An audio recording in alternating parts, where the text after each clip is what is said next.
विधानसभा अभावनीय चित्र हाथाहाथी हेले शासक विरोधी। सोमवार भली मंगलवार भी विधानसभा कार्य आरंभ होगा पूर्व कांग्रेस विधायक माने गृह बाहर धारणा देथिले।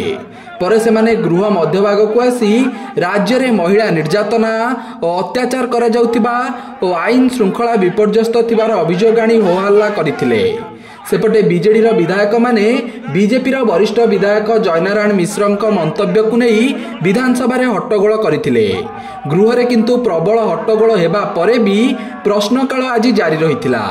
बाचस्पति सुरमा पाड़ी गृह को परिचालना करुथिले आ प्रश्नकाल रे नगर उन्नयन मंत्री उत्तर रखुथिले।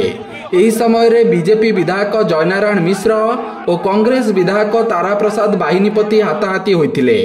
परे गृह मध्यभाग एक प्रकार रणक्षेत्र पलटि जाइथिला। उभय शासक और विरोधी दलर विधायक माने गृह मध्य ठेलापेला होइथिले। शेष में गृह को दिन 12टा पर्यंत मुलतवी घोषणा करा जाइथिला। हेले पवित्र विधानसभा रे जनप्रतिनिधि माने एभली हाथाहाथी हेबा घटना को सबु महल रे निंदा करा जाइछि।